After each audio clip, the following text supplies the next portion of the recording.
Bismillahirrahmanirrahim. Assalamualaikum warahmatullahi wabarakatuh.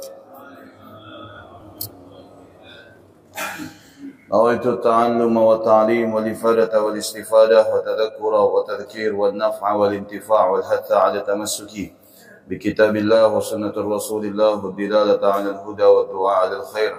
اللهم صل على سيدنا محمد الفاتح لما أغلق والخاتم لما سبق ناصر الحق بالحق الهادي إلى صراطك المستقيم وعلى آله وصحبه حق قدره ومقداره العظيم.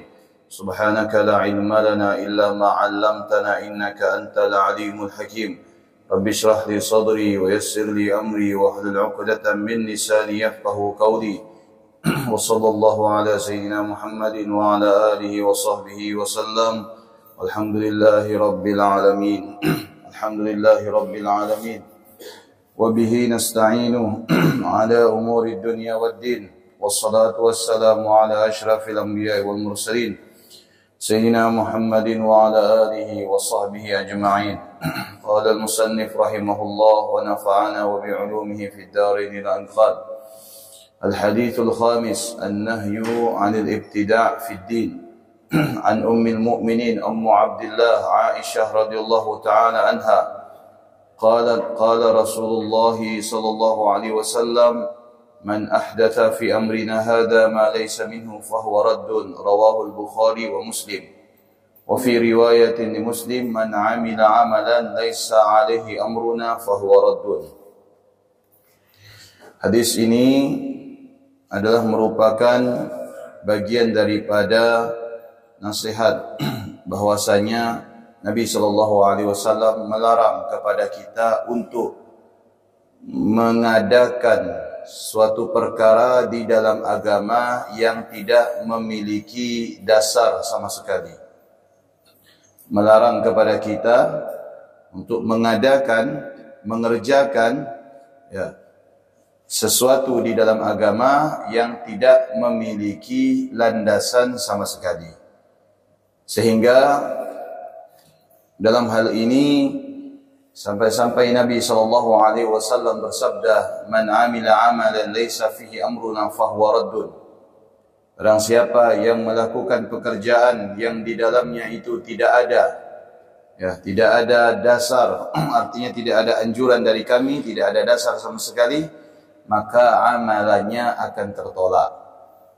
Nah, ini hadis diriwayatkan oleh Sayyidatuna Aisyah, yang mana sebagian biografi daripada istri Nabi SAW ini telah kita ketahui, dan beliau merupakan salah satu di antara sekian banyak wanita muslimah di zaman Nabi yang paling banyak meriwayatkan hadis.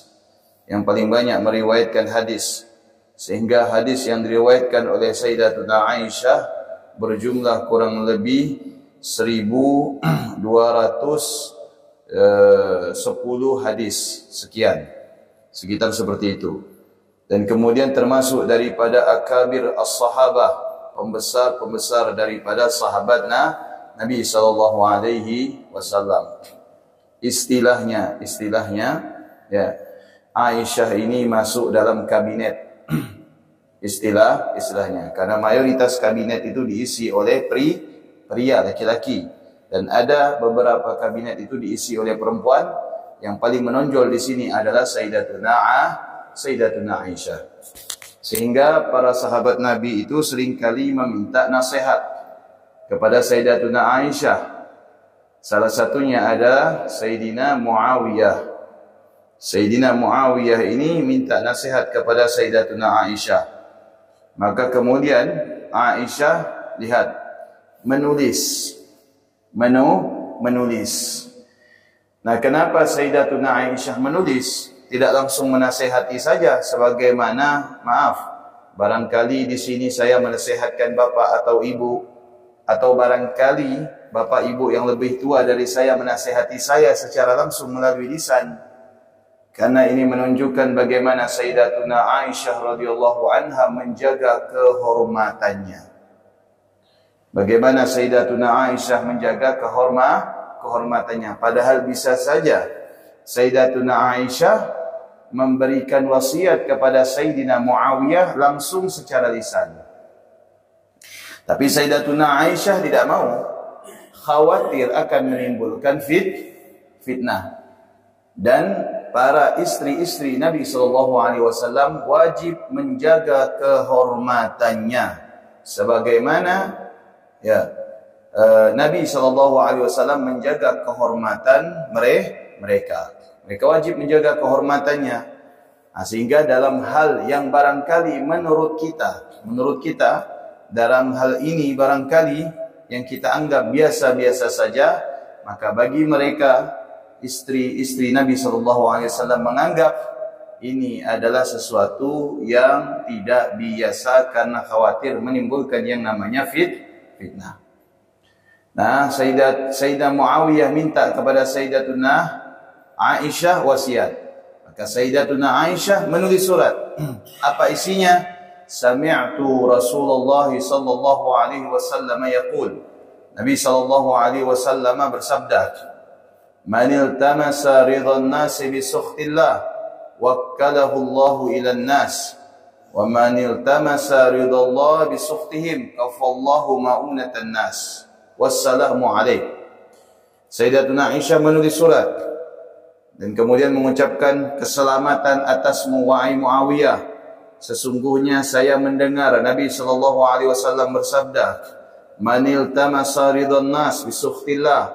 Barang siapa yang bertujuan untuk mendapatkan simpati dari manusia, perhatian dari manusia, tapi dia mengorbankan hak-haknya kepada Allah,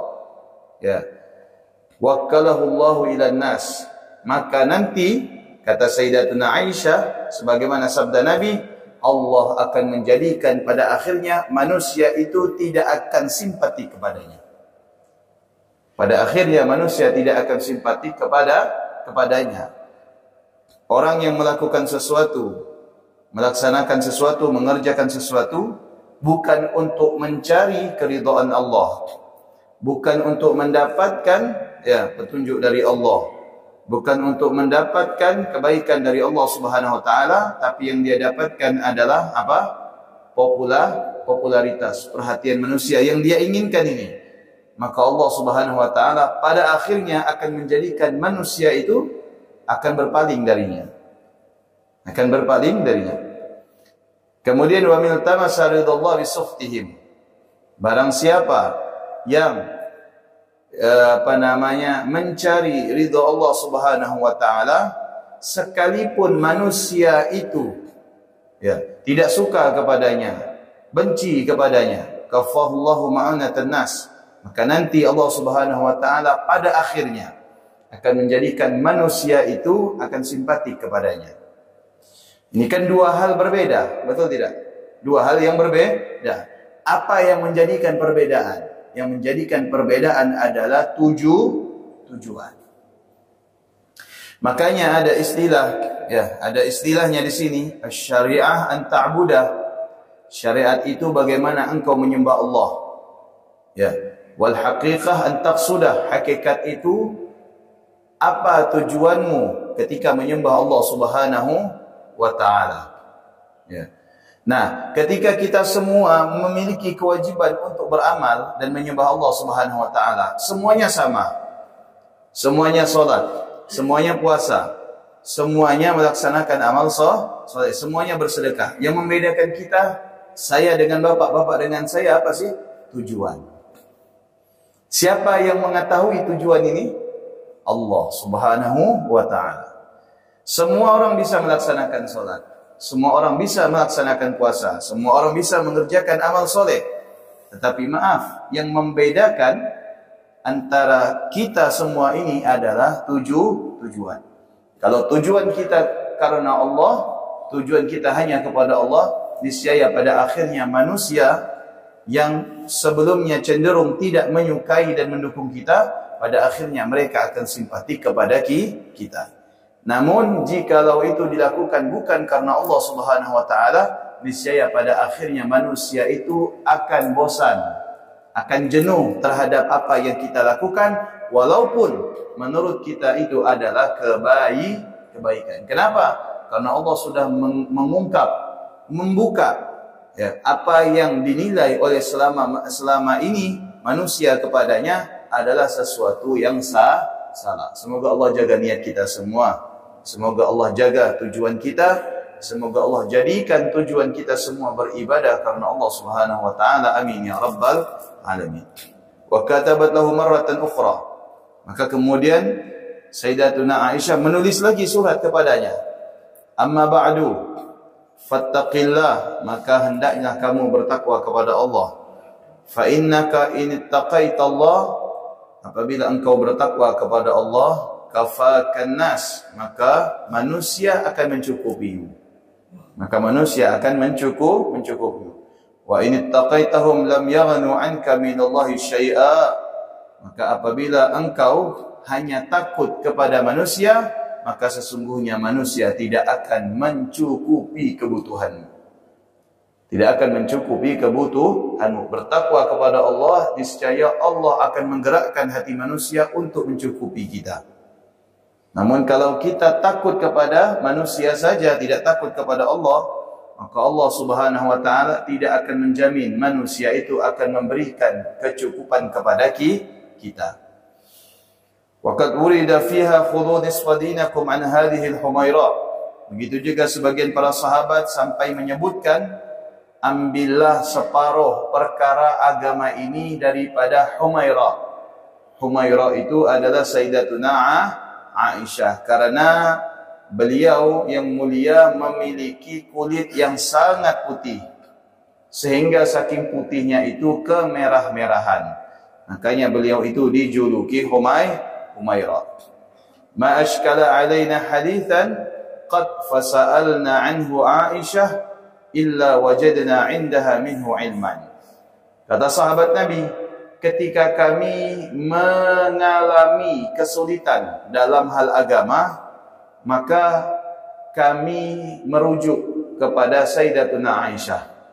Maka kami dapati muskilat-muskilat itu, masalah-masalah di dalam agama itu, ya, ternyata semuanya bisa dijawab oleh Sayyidatuna Aisyah radhiyallahu anha. Dan beliau meninggal di umur 66 tahun. Beliau meninggal di umur 66 tahun. Dan kemudian beliau dimakamkan di Baqi. Sayyidatuna Aisyah pernah suatu kali melihat Nabi SAW berdoa. Waktu Nabi SAW qiyamul lail.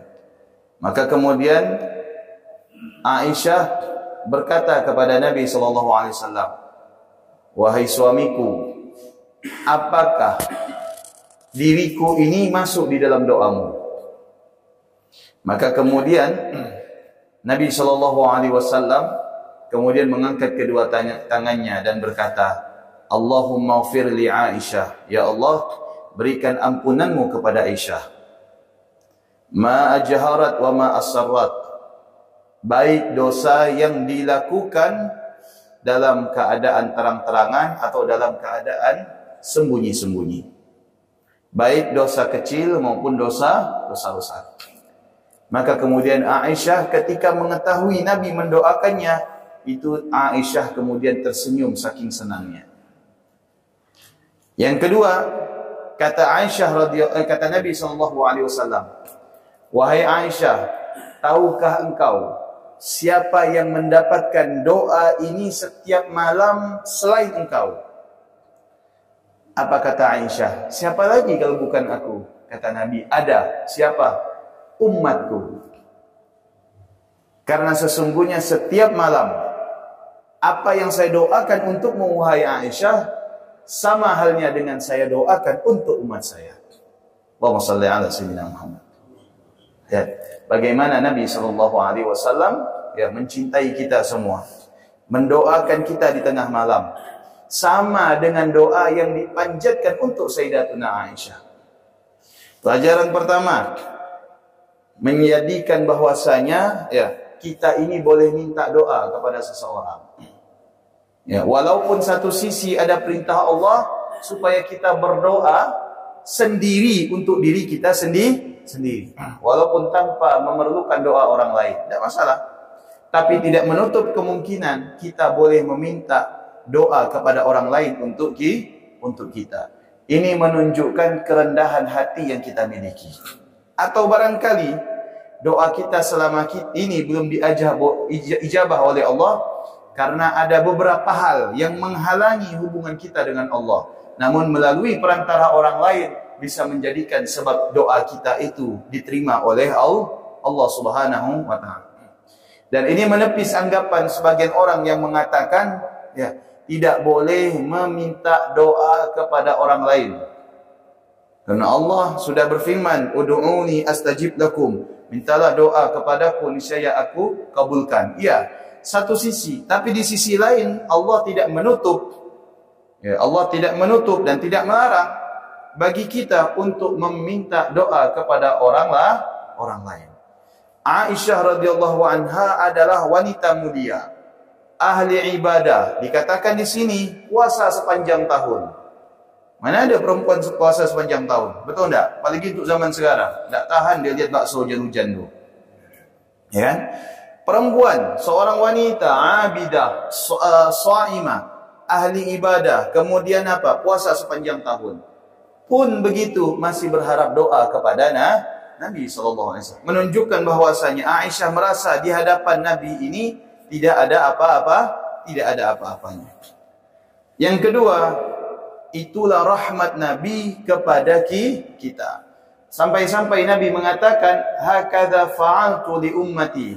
Begini yang aku lakukan untuk umatku. Setiap malam aku doakan, semoga Allah mengampuni dosa-dosa umatku. Baik dosa yang dilakukan terang-terangan atau sembunyi-sembunyi. Baik yang dilakukan dosa itu dosa besar atau dosa kecil. Lalu apa balasan cinta kita kepada Nabi sallallahu alaihi wasallam? Biasanya kalau cinta itu perlu yang namanya perkenalan. Apa mungkin seseorang menyatakan cinta dan suka sama kita, sedangkan sebelumnya tidak ada pernah yang namanya perkenalan dan pertemuan? Tidak mungkin. Kita tidak akan mengakui. Bisa-bisa kita bilang ini orang gila, betul tidak? Tapi untuk cinta kepada Nabi, syaratnya tidak perlu kenalan. Syaratnya tidak perlu bertemu. Ya, kita yang sekarang ini, ya, yang memeluk agama Islam, yang beriman kepada Allah dan Rasulnya, sudah masuk ke dalam umat Nabi kita Muhammad sallallahu alaihi, dan orang yang mendapatkan doa daripada baginda Nabi sallallahu alaihi. Makanya para ulama yang memiliki kelebihan tafsir isyarat, beliau itu mengartikan rahmatan lil alamin. Diri Nabi itu bukan saja di saat Nabi itu masih hidup, tapi bahkan sampai hari kiamat rahmatnya Allah dengan wujudnya Nabi SAW itu masih ada. Karena sebagian orang menganggap begitu wafatnya Nabi sudah, Nabi tidak bisa memberikan rahmatnya kepada kita. Keberadaan Nabi di dunia sekarang ini sudah tidak berpengaruh. Siapa bilang? Bukankah wahyu Allah Subhanahu wa taala berupa Al-Qur'an ini untuk selama-lamanya? Wa ma arsalnaka illa rahmatan lil alamin. Rahmat di sini kata Allah Subhanahu wa taala adalah yang Allah berikan kepada kita melalui Nabi kita Muhammad sallallahu alaihi. Apa jadinya kalau kita ini tanpa Nabi Muhammad sallallahu alaihi wasallam? Apakah kita akan dapat rahmat? Tidak. Kita semua bisa dapat rahmat, yang bekerja dapat rahmat, yang beribadah dapat rahmat, yang berprofesi dapat rahmat, yang usaha dapat rahmat, yang sedang membangun rumah dapat rahmat, yang sedang meniti karir dapat rahmat. Semuanya itu berkat Nabi Muhammad sallallahu alaihi wasallam. Makanya sebagian besar kaum muslimin mengartikan rahmat itu bermacam-macam selama mereka itu tidak menyimpang daripada jalur syariat. Ada yang menghargai, ada yang menjadikan hikmah daripada rahmat itu bermacam-macam. Ada dengan cara puasa, ada dengan cara berzikir, ada dengan cara membaca sejarah Nabi, ada dengan cara bersedekah, ada dengan cara belajar, ada dengan cara bersalawat, semuanya itu adalah bagian daripada ungkapan syukur atas rahmat Allah. Selama tidak menyimpang daripada syariat, silakan. Kecuali yang menyimpang daripada syariat, berarti caranya salah dalam rangka mensyukuri rahmat Allah Subhanahu wa ta'ala. Itu pengalaman daripada biografi Sayyidatuna Aisyah radhiyallahu anha. Nah, ini Aisyah radhiyallahu anha mendengar Nabi sallallahu alaihi wasallam bersabda. Nabi sallallahu alaihi wasallam bersabda, "Man ahdatsana fi amrina hadha ma laysa minhu fa huwa raddun." Barang siapa yang mengerjakan, melakukan atau mengadakan perkara yang baru di dalam urusan agama kami, maka yang dia lakukan itu ditolak oleh Allah Subhanahu wa ta'ala. Nah, ini hadis seringkali menjadi senjata bagi sebagian saudara-saudara kita yang tidak setuju dengan amalia-amalia yang kita lakukan sebagian. Seperti, maaf saya sebutkan, seperti kunut, zikir setelah solat, atau ada sebagian kita yang mengingat kematian dengan cara membaca tahlil, doa bersama. Kemudian barangkali pada bulan ini ada sebagian saudara kita merayakan Maulid Nabi dan menganggap itu semua adalah perkara-perkara yang tertolak. Ingat, Nabi itu tidak bersabda dengan satu hadis saja. Terkadang ada satu hadis, keterangannya itu harus dilengkapi dengan hadis yang lain, supaya hadis tadi sempurna. Karena Nabi SAW terkadang bersabda di satu kondisi, namun dilengkapi bersabda dengan kondisi lainnya. Contoh, ada hadis yang menjelaskan tentang apa? Tentang perkara yang paling utama untuk kita kerjakan. Sahabat Nabi bertanya, "Ayyu amalin afdal indallah?" Amal apa yang paling dicintai oleh Allah Subhanahu wa taala? Nabi sallallahu alaihi wasallam bersabda apa? As-salatu ala waqtiha. Salat pada waktunya. Yang kedua, al-jihad fi sabilillah, jihad di jalan Allah. Yang ketiga, birrul walidain, berbakti kepada orang tua. Ini 3 amalan yang dikatakan oleh Nabi yang paling afdal untuk dikerjakan. Andaikan nih Pak Bu, 2 amalan ini kita hadapi dalam satu waktu, mana yang kita pilih? Contoh, satu sisi azan berkumandang, satu sisi saya punya orang tua sedang sakit, mau ke kamar mandi. Mana yang saya dahulukan? Orang tua, bukannya solat. Kan kata Nabi yang paling afdal solat. Ayo, pilih mana? Loh, nanti Allah marah. Ayo gimana? Terletak di kediduan orang tua. Oke. Gitu. Kalau misalkan saya melayani orang tua, berarti saya melalaikan waktu sholat. Ya, kalau saya melaksanakan sholat pada waktunya, nanti saya tidak dapat waris nih. Ayo. Nah, dalam hal ini bagaimana? Ya, dahulukan kepentingan orang tua karena sholat waktunya pertama. Yang kedua, nah dalam hal ini pasti kita bingung. Andaikan dihadapkan dengan kedua-duanya yang merupakan 2 hal yang sama-sama baik. Dipilih mana yang beresiko?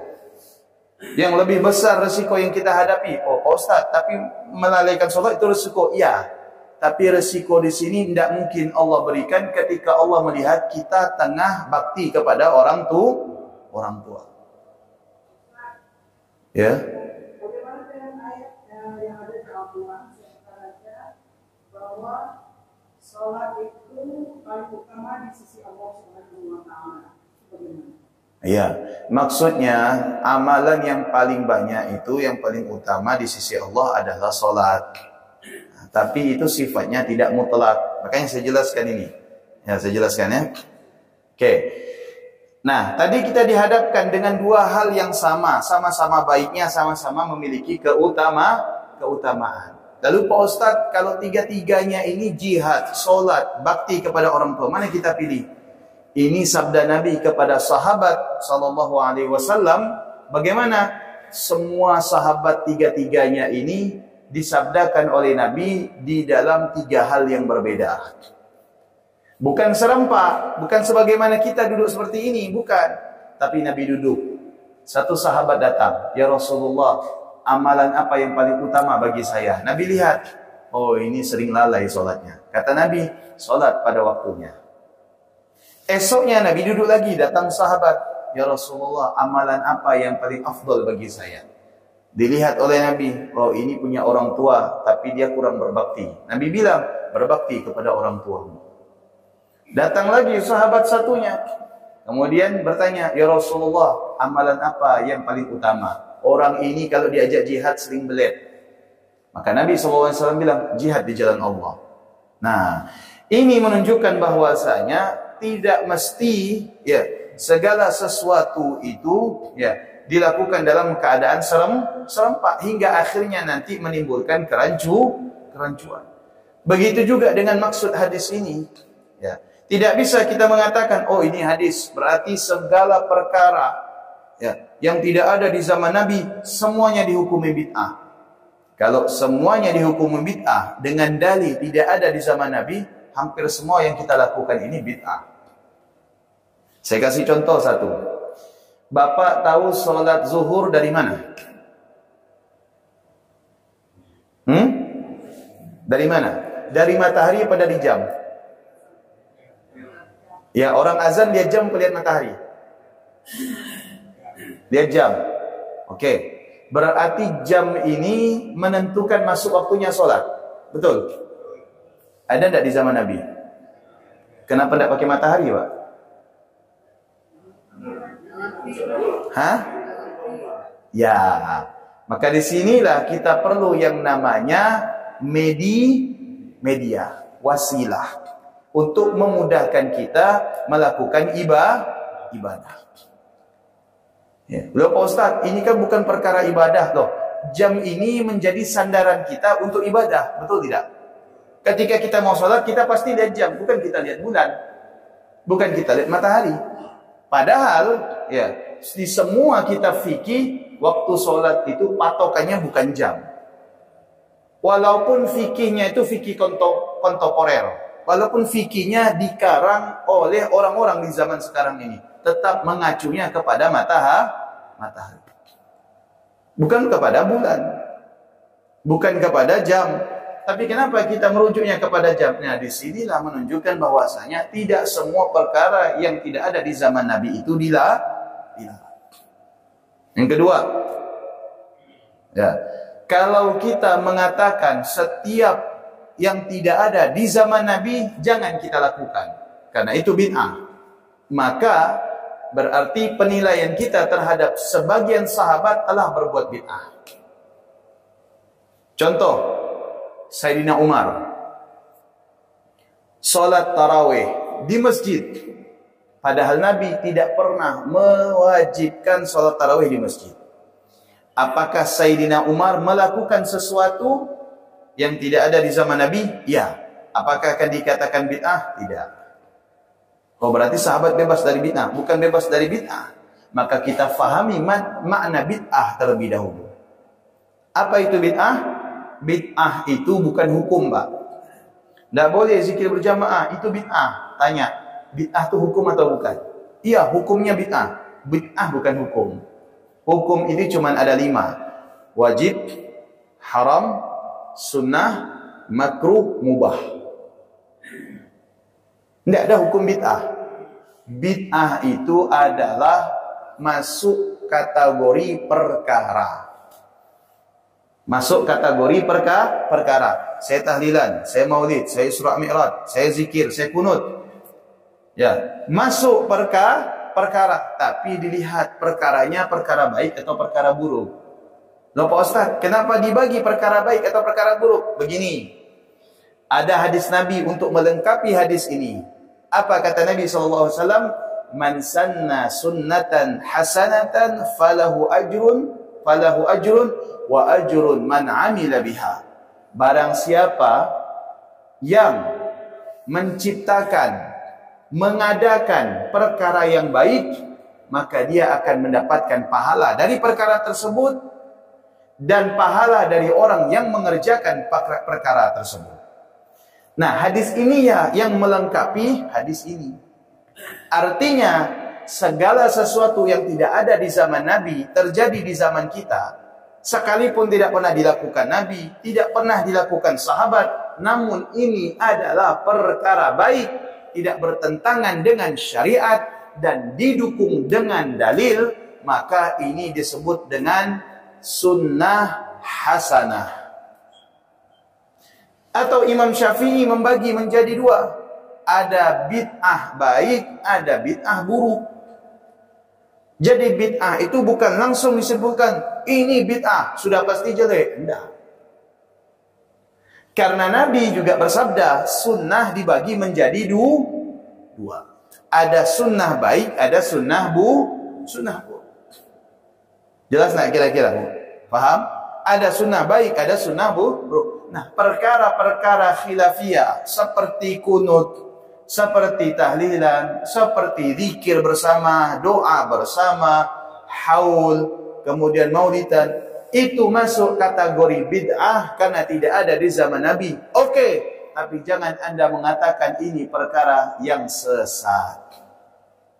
Karena andai kata menyesatkan, niscaya amalan-amalan yang semacam ini tidak menjadikan orang-orang itu ingat kepada Allah. Buktinya banyak. Orang yang hadir maulidan, kecintaannya kepada Nabi bertambah. Ada yang di dalam maulidan itu orang bisa taubat.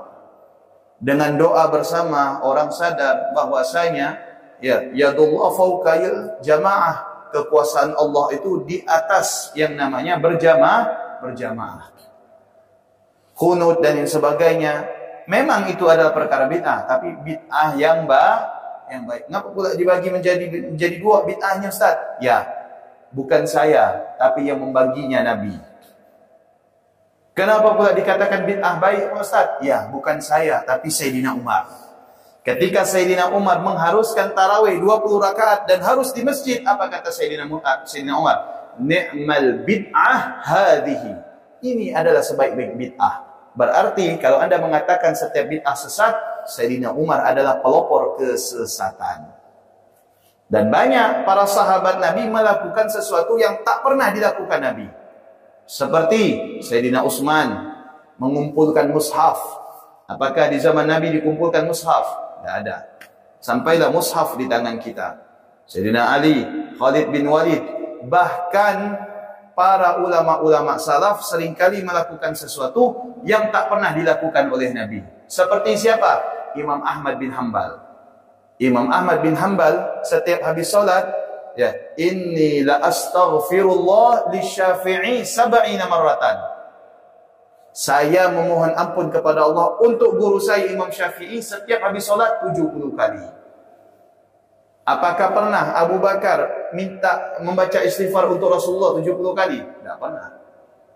Tidak pernah. Tapi dilakukan oleh Imam Ahmad bin Hanbal.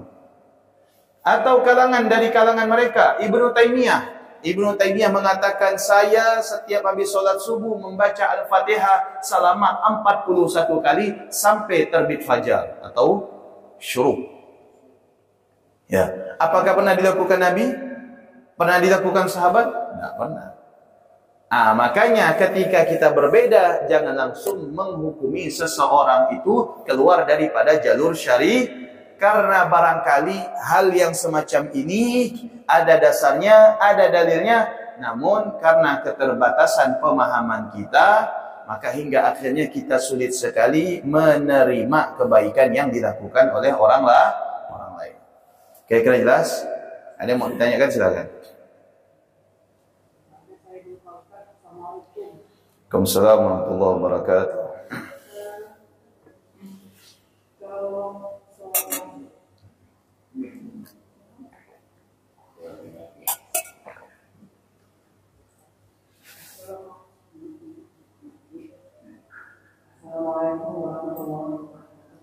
Waalaikumsalam warahmatullahi wabarakatuh. Berdasarkan yang dari Al-Quran itu kan bahwa sholat maghrib itu paling terbaik di sisi Allah Subhanahu wa Ta'ala. Dan bagaimana kalau kita pergi ke satu kajian, ada ustaz yang terus saja bersama sedangkan waktu isya atau waktu sholat maghrib itu sudah masuk, malah dalam waktu sampai 15 sampai 20 menit. Nah, dan kita masih ilmu atau disibukkan dengan Allah. Nah, kira-kira kalau kita berjalan meninggalkan masjid, keluar rumah untuk sholat itu hukumnya bagaimana Pak? Saya itu masih lurus saja. Waalaikumsalam warahmatullahi wabarakatuh. Pertama, yang harus kita ketahui bahwasanya menuntut ilmu itu hukumnya wajib. Sebagian di beberapa masjid itu memang ketika mengadakan kajian maghrib, masuk waktu isya kajiannya tetap lanjut sampai kajian itu tuntas, baru mereka melaksanakan sholat. Apakah ini tidak melalaikan kewajiban? Mereka tidak melalaikan kewajiban karena mereka sedang melaksanakan kewajiban. Karena menuntut ilmu itu hukumnya wajib. Andai kata Pak Bu, ketika saya menjelaskan ilmu, dan ilmu ini harus dijelaskan sampai tuntas, biar tidak salah paham, waktu berkumandang adzan, maka para ulama mengatakan saya harus tetap menjelaskan ilmu tersebut. Setelah selesai baru kemudian melaksanakan sholat. Kenapa demikian? Karena begini, andaikan saya menjelaskan hanya separuh, khawatir ya salah difahami, dan itu akan menimbulkan resiko. Sedangkan sholat bisa dilakukan setelah kajian. Dua-duanya wajib. Apa tidak masuk melalaikan sholat? Tidak. Orang yang melalaikan sholat adalah melakukan perkara-perkara yang remeh. Makanya saya katakan tadi, kalau kita dihadapkan dengan bakti kepada orang tua, bagaimana? Maka kita dahulukan bakti kepada orang tua. Atau misalkan, seperti istri saya. Ya, istri saya ini, saya cerita ya, kalau subuh itu sholatnya hampir dekat-dekat isyraq. Kenapa? Karena anak saya yang sekarang ini umur 3 bulan, itu waktu nyusunya itu tengah malam sampai subuh. Dan kalau dilepas, itu teriak, nangis. Apa mungkin istri saya biarkan dia teriak sementara istri saya sholat? Ayo, mungkin enggak? Enggak mungkin. Betul enggak? Ya kan? Bahaya kan kalau dibiarkan? Bahaya. Makanya istri saya tenangkan dulu sampai tenang, walaupun waktu sholat itu berjalan. Yang terpenting ada niat istri saya untuk melaksanakan sholat di awal waktu. Istri saya tanya kepada sini, gimana bang? Kalau dilepas ini nangis, teriak. Sampai saking kuatnya nangis itu Bu, itu batuk. Kayak keselak gitu, pernah keselak. Ini kan bahaya buat anak saya. Satu sisi istri saya juga harus menjalankan kewajibannya untuk melaksanakan sholat. Ini bagaimana? Dihadapkan dengan dua kewajiban. Maka pilih dulu kewajiban yang mudaratnya itu kecil. Istri saya susukan dulu anak saya bilang walaupun sudah keluar waktunya, tidak masalah. Yang terpenting di dalam diri kita tidak ada niat untuk melalaikan sholat. Berbeda Pak Bu dengan Bapak Ibu sedang nonton TV, masuk waktu sholat, tanggung nih Persebaya lawan Arema, bila lagi nih, ya kan? Tanggung. Ini azan. Yang semacam ini masuk perkara melalaikan sholat. Dosa itu. Tapi dosa melalaikan sholat, kemudian sholat lebih kecil daripada dosa melalaikan sholat sampai meninggalkan sholat. Jelas kira-kira? Jelas Bu ya?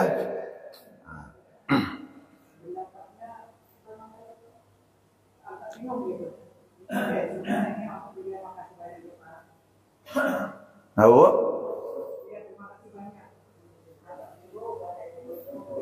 Oh masih bingung.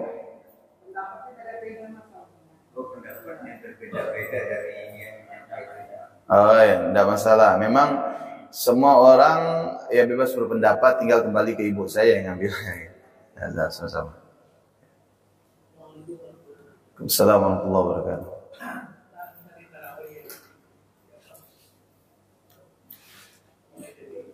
Sayyidina Umar.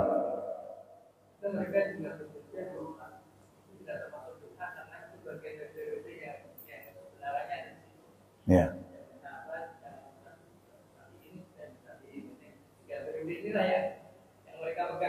Ya.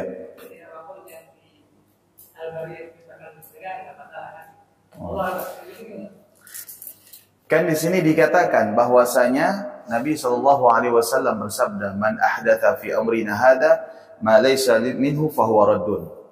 Barang siapa yang melakukan, menggagas hal yang baru yang tidak kami perintahkan, maka itu tertolak. Sekarang saya tanya, apakah Nabi tahu bahwasanya Sayyidina Umar akan melaksanakan sholat tarawih nanti 20 rakaat? Tidak tahu kan Nabi?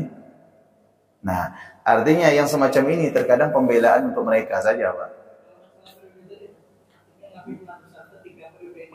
Iya, 3 periode itu maksudnya apa? Kita berpegang terhadap apa yang diwarisi oleh Nabi dan kemudian diwarisi oleh sahabat.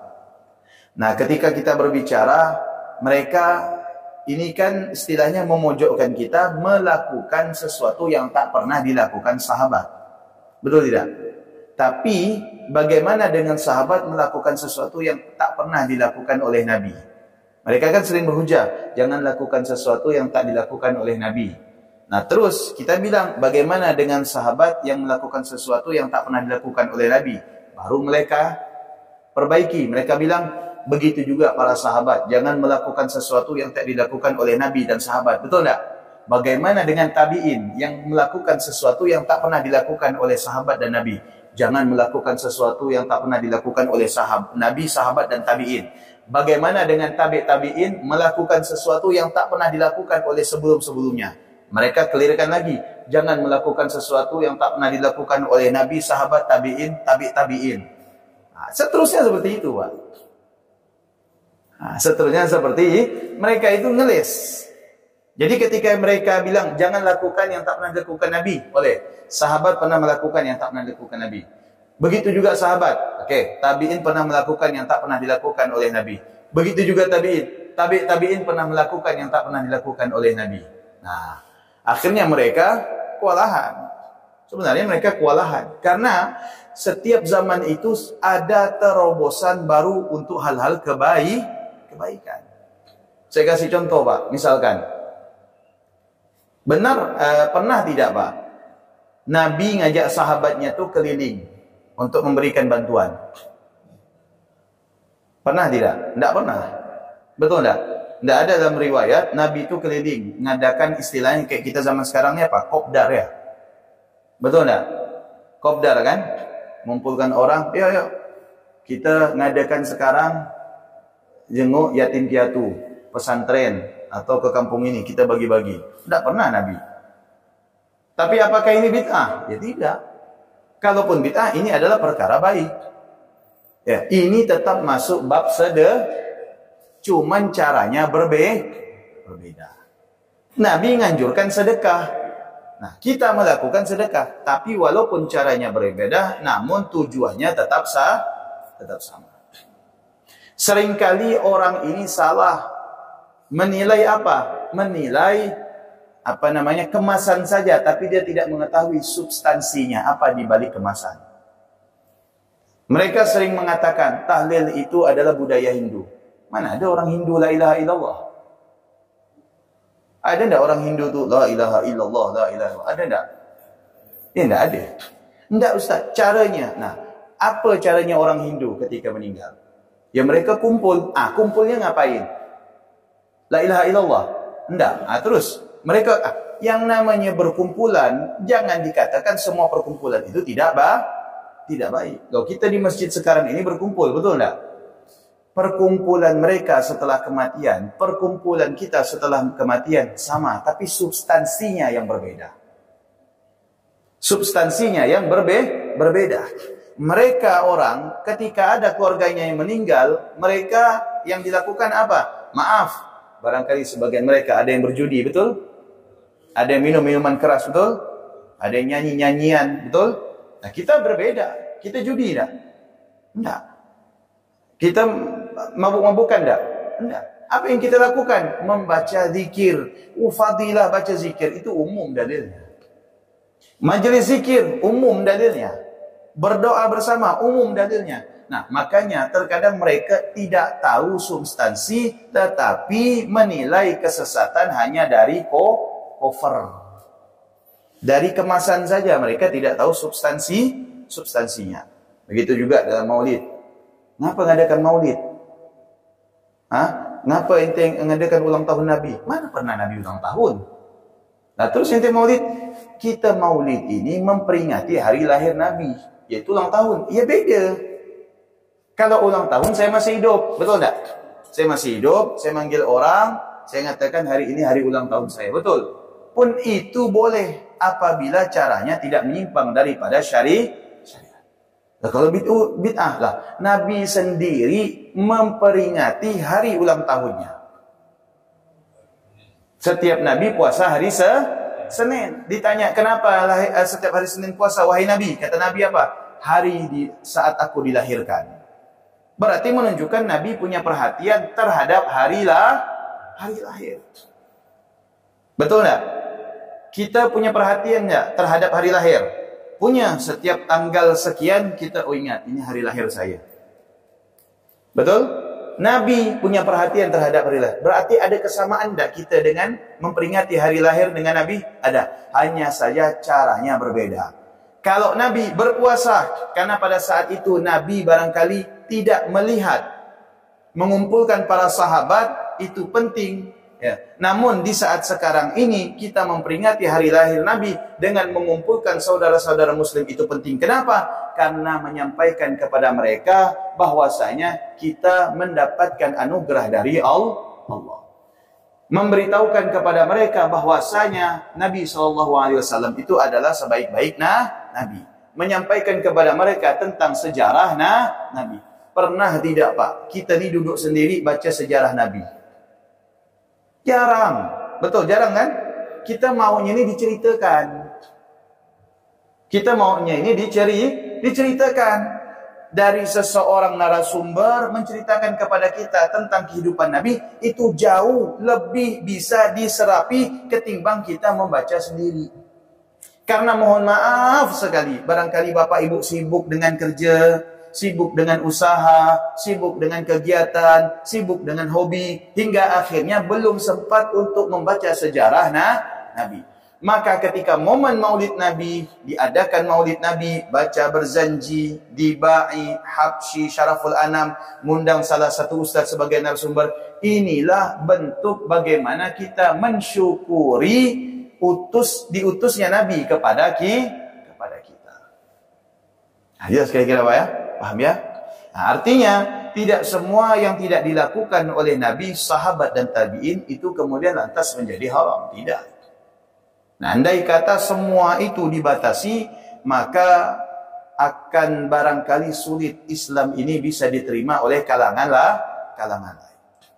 Karena Nabi SAW di satu sisi mengajarkan man sanna sunnatan hasanatan, barang siapa yang mempelopori, selama itu tidak bertentangan dengan syariat, mempelopori pelopor yang baik, maka dia akan mendapatkan pahala, dan pahala orang yang mengerjakan hasil daripada sesuatu yang baik, asalkan tidak bertabrakan dengan syariat.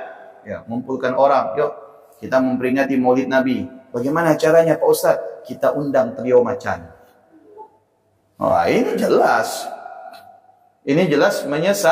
menyesatkan. Kenapa? Karena ada unsur maksiat. Tapi kalau di dalamnya kita membaca salawat, anjuran untuk salawat banyak dalilnya. Kalau di dalamnya kita isi dengan kajian, jelas lebih baik lagi. Kalau di dalamnya kita isi dengan santunan, memberi makanan dalam arti sedekah, itu juga baik. Maka substansinya semuanya ada dalilnya. Jelas kira-kira Pak? Paham ya? Sudah? Waalaikumsalam warahmatullahi wabarakatuh.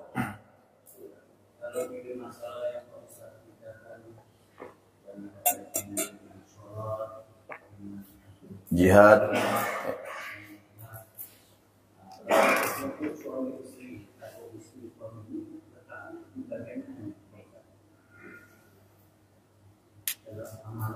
Nah. Ya. Dalam hal rumah tangga. Oke. Yang pertama, sebagaimana saya sampaikan sebelumnya, apa yang paling afdal dilakukan di dalam kehidupan berumah tangga? Yang pertama, yang paling afdal adalah kedua-duanya harus bertakwa kepada Allah. Kedua-duanya harus bertakwa kepada Allah. Sang suami harus bertakwa kepada Allah. Sang istri harus bertakwa kepada Allah Subhanahu wa taala. Karena ketika terjadinya pernikahan, maka kita sudah menyempurnakan separuh daripada agama. Ya. Idza tazawwaja al-'abdu faqad istakmala li nisfi dinihi. Apabila seseorang itu menikah, maka sempurna separuh agamanya. Falyattaqillah fi nisfil baqi. Maka sisanya lagi kesempurnaan tadi untuk menyempurnakan dengan apa? Dengan bertakwa kepada Allah. Sang suami bertakwa kepada Allah, niscaya dia bisa menjalani kewajibannya sebagai suami. Dia tetap mencari nafkah, dia tetap beribadah, dan dia tetap menyayangi keluarga. Sang istri juga bertakwa kepada Allah. Ketika istri bertakwa kepada Allah, niscaya dia bisa menjadi istri yang menjaga kehormatan, bisa menjadi ahli ibadah, bertanggung jawab terhadap suami dan anak-anaknya, dan juga bisa mendidik anak-anaknya. Nah, maka apa yang paling utama di antara keduanya itu adalah bertakwa kepada Allah. Kalau sudah bertakwa, niscaya suami itu sholat, suami itu ibadah, suami itu bekerja, suami itu mendidik. Begitu juga kalau istri bertakwa kepada Allah, niscaya istri itu akan menjaga kehormatannya, ibadah, juga menjadi ibu rumah tangga yang baik. Ini ya. Assalamualaikum warahmatullahi wabarakatuh. Sebenarnya intinya satu saja, bahwa itu tidak menggunakan kias. Ya, kias. Betul. Jadi kias itu tidak dipakai, apalagi masalah. Ya. Kenapa dia tidak pakai kias? Iya, karena itu dia tidak memasukkan itu. Ya, karena mereka tidak memasukkan itu di dalam pondasi berhukum. Ya. Karena bahasa mereka apa? Kenapa tidak pakai kias? Karena Nabi tidak pakai kias katanya. Nah, sulit gitu. Jadi kalau kita mau ngomongin mereka, Ya. susah. Ya. Dan mereka tidak tahu kayak begini, ya kita lihat terjemahan dari sini. Ya, jarang sekali mereka yang itu. Karena paling tidak dianggap taklim sunnah. Kalau taklim mereka anggap taklim sunnah. Itu mereka. Jadi kita juga nggak usah terlalu ya. Cuma kita sikapi saja. Kalau saya misalnya kayak keyakinan, mereka mengatakan keyakinan bermanfaat seperti itu. Selama masih ada dasar umumnya, seperti misalnya tilawah Al-Quran itu sangat yakin kan, ada hadisnya seperti itu. Terus kalau tilawah itu lalu saya layak. Itu kan dua dasar yang kita berikan sebagai dasar untuk kita lakukan. Itu sebenarnya bisa seperti itu Ustaz. Nah kemudian juga saya menyikapi juga ya masalah tahlilan. Tahlilan itu mereka ada yang sebagian dari mereka memang mati sama sekali. Kemudian ada juga yang masih kalau harinya itu mengikuti kebiasaan hari satu kedua sebagainya seperti itu. Jadi sebenarnya saya pernah membaca hadis itu ketika seseorang musibah meninggal, maka kata Rasul kumpulkan, kumpulkan uang, sumbangkan kepada mereka, atau kumpulkan makanan, sumbangkan kepada mereka. Ini mereka juga tidak melakukannya. Harusnya kalau mereka mau kafir, kumpulkan uang atau masakkan. Tidak juga mengirimkan makanan ya? Iya. Yang dilakukan apa? Yang dilakukan mereka paling komen. Apa yang dilakukan kalian seperti itu. Dan juga pada kita yang ditahlilan juga, ini juga jangan terlalu kita. Ya kalau misalnya hanya suruh minum air saja, kita terima. Ya. Karena memang kewajiban kita itu salah satunya adalah memperingatkan mereka, memperingatkan bukan mereka. Jangan sampai misalnya mereka memaksakan diri sampai utang seperti itu. Itu ya. Jadi kalau bisa kita nih, selain kita akan tahlilan, juga kita membawa pertemanan kepada mereka. Biasanya saya daripada undangan dengan melayat itu saya lebih utamakan apa melayat itu. Kalau ada uang bisa saya kasihkan seperti itu.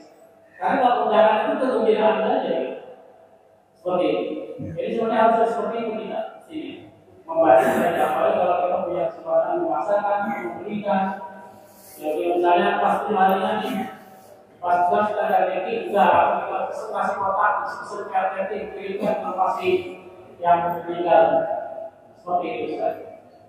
Ini yang saya ambil, ya, saya ambil karena saya sudah dapat bukan dari orang tua itu, tapi saya sekolah gratis. Tapi saya banyak hal yang memang tidak cocok dengan saya dari situ. Kayaknya kurang serta kalau mengambil stok karena dari situ tidak harus sama dengan sahabat dekat dengan apa hati yang sekarang. Saya menurut sebagai pasukannya mungkin kita tidak terlalu bermasalah karena memang namanya mereka gabung dengan kita susah. Ya karena mereka juga kayak begini saja yang mau masuk lagi. Jadi itu aja. Assalamualaikum warahmatullahi wabarakatuh.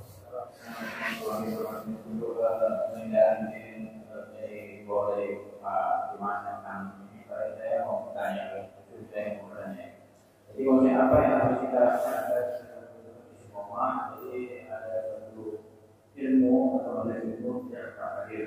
Nah, apa yang saya sampaikan? Yang kedua, apa yang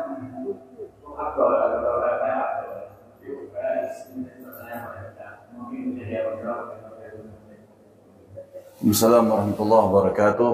Yang pertama, konsep agar kita tetap istiqamah, bahwasanya yang pertama kita harus mengetahui bahwa Allah Subhanahu wa taala tidak akan memberikan kemuliaan kepada kita. Karomah itu kan kemuliaan, kecuali dengan jalur ibadah. Dan ingat, kita jangan minta karamah kepada Allah Subhanahu wa taala sebanyak apapun ibadah yang kita lakukan, kecuali karamah itu diberikan oleh Allah Subhanahu wa taala ketika melihat kita ini pantas atau tidak untuk menerima karamah tersebut. Makanya dikatakan di dalam sebuah riwayat, al-istiqamah khairun min alfi karamah.